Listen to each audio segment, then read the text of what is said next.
తెలీదు. కానీ నీ బుడగ పగలక ముందే, నువ్వు ఆవిరి అవ్వక ముందే సర్వశక్తుడిని యేసు ప్రభుని హృదయంలో చేర్చుకో.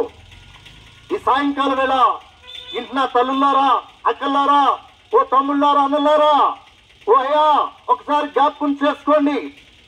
ఈ మానవ జీవితం అల్పమైనది, అంతలో కనబడి అంతలోనే ఆవిరి లాంటిది. ఈ ఆవిరి లాంటి జీవితం పోకముందే సృష్టికర్త అయిన దేవుని తెలుసుకోండి. నీ జీవితం బాగుంటుంది, నీ కుటుంబాలు బాగుంటాయి. నువ్వు చేసే పని కూడా దేవుడు సంపూర్ణంగా నిన్ను ఆశ్రయించే దేవుడు, ప్రేమించే దేవుడు, నీ కొరకు ప్రాణం పెట్టే దేవుడు. నువ్వు బాధల్లో కుంగిపోతే చూసేవాడు కాదు. మనుషులు అనేక సార్లు విడిచిపెట్టవచ్చు, కానీ నా దేవుడు నిన్ను విడిచిపెట్టడు. మనుషులు ఎన్నోసార్లు నిన్ను మోసం చేయొచ్చు, నా దేవుడు మోసం చేసేవాడు కాదు. నిన్ను ప్రేమించేవాడు, నీ కొరకు ప్రాణం పెట్టినవాడు. అలాంటి గొప్ప దేవుని ఈరోజు ప్రకటిస్తున్నామంటే మీరు ఒకసారి గమనించండి. తేనె ఉంటుంది, సేదు ఉంటుంది. ఈరోజు సేదు వల్లనే జనాలు కోల్పోతున్నారు, కానీ చుంట తేనె కంటే దారులుగా దేవుణ్ణి వైపు చూడలేకపోతున్నారు. మీరు ఒకసారి జ్ఞాపకం చేసుకోండమ్మా. ఆయన కలవరి శిలువలో మరణించటం మరి ఎందుకు అలా అవుతున్నాడు?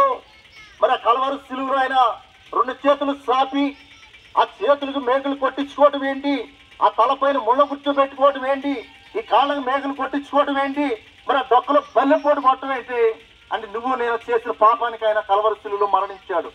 ఇది ఒకసారి గమనిస్తే చాలు. ఆ సృష్టికర్త అయిన దేవుని గురించి ప్రకటిస్తున్నామంటే ఆయన సిలువేయబడ్డాడు కాబట్టి ప్రకటిస్తున్నాము.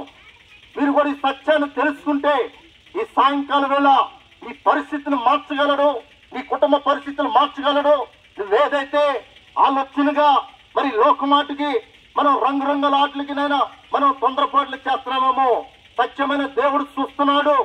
నువ్వు చేసే పని కరెక్ట్ కాదని ఈ రోజు దేవుడు వాక్యం నీతో మాట్లాడుతుండగా నీ హృదయమైన తలుపులు తెరుచుకొని సొంత రక్షకుడిగా దేవుని తెలుసుకుంటే నీలాంటి గొప్ప ధనుడు ధనిద్రాలు లేరు. సార్ జ్ఞాపకం చేసుకున్నమ్మా, ప్రేమతో చెబుతుండగా ఈ లోకములు ఎంతకాలం ఉంటుందో తెలీదు. మొన్నే జల ప్రయాణానికి ముక్కైపోయాళ్ళు. మరి కరోనా టైంలో ఎంతో మంది అల్లాడిపోయి ఉన్నారు. దేవుడు కనికరించి ప్రేమించాడు కాబట్టి ఈ రోజు నువ్వు ఈ భూమి మీద నేను ఉన్నావు. జ్ఞాపకం చేసుకోండి ఒక చెల్లి, ఈ సమయము నీది కాదు, దేవునిది.